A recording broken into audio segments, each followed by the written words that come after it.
Good morning, everybody, and welcome to Reata Horsemanship. I'm Luke Brown. I'm excited to be with you here this morning on Training Tip Tuesday. It's a beautiful morning here in Santan Valley, Arizona. The sun hasn't risen quite yet. Got a nice start in the dark this morning under lights, and I'm just having a lot of fun with these horses and mules, as you can see. This is a mule that's in training with me. He just came to me a couple days ago. His name is Woodrow. He's a 12-year-old gaited mule. He's a Tennessee Walker gaited mule. Came from back east, and actually I had him a few years ago, and his issue was he came to his owner as a supposedly really well-trained husband horse that kids could ride, and he was bomb-proof.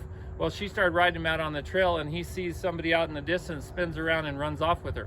So that's what she had to deal with. So he came to me for a month, and I was able to get him to where I could lope him circles barely in the arena, and got him to where I could ride him out on the urban and suburban trails, and he was doing well. Well, she's had him for a few years, and she just wanted a tune-up. So that's just his background. So I'm doing a tune-up with him a couple weeks or maybe a month. We'll see how it goes.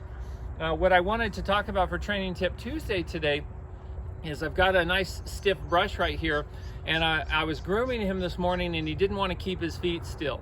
And sometimes if you're grooming a horse, make sure that they keep their feet still. Now, this doesn't mean that I'm going to force him to keep his feet still. It means that if he doesn't keep his feet still, I'm going to make that difficult for him. And how do I do that? I'll show you. But bottom line is, as you're grooming, whether I'm saddling, whether I'm bridling, whether I'm grooming, whatever I'm doing with my horse, if my intention isn't for their feet to move, their feet shouldn't move. They should just stand still and stand relaxed. If they jig around and get fidgety, that needs to be addressed, and I'll show you how to do that with him. So I'm gonna start to groom him, and this isn't a grooming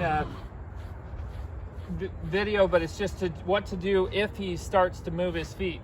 Now, he might stand still here because I groomed him a little bit just earlier, and it gave me this idea for my Training Tip Tuesday. Let's assume that he goes to move his feet, okay? So now he's not moving his feet. He's about to, so he's moving just a little. See how he's shifting his head away from me and his butt towards me? I'm gonna bend his head towards me, and I'm gonna ask for a hindquarter yield. So I'm gonna yield the hindquarters. I might do it 2 or 3 circles. I'm working on sensitizing him. I'm working on getting him better at bending and yielding his hindquarters, while at the same time teaching him how to stand still while I'm grooming. So everything that I'm doing with my horse, my mule, I'm helping them learn how to stand still, be relaxed, and respond to what I'm asking them to do. Right now, I'm asking him to stand still by not asking him to move. If I'm not asking him to move, he should stand still. And I'm just gonna groom him as he does.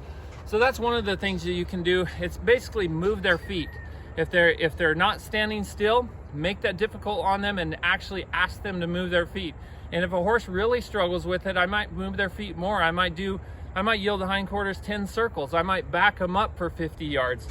I'm gonna make that difficult, and then I'm gonna allow them to stand still, take my pressure away, allow them to stand still. And pretty soon, most horses and mules will get to the point where they are just relaxed and they wanna stand still, because they know if they start getting fidgety, I'm gonna put them to work. I hope that helped for you today on Training Tip Tuesday. Hope you have a wonderful day. Until next time, be thankful, live with purpose, live with passion, and as always, stay safe in the saddle.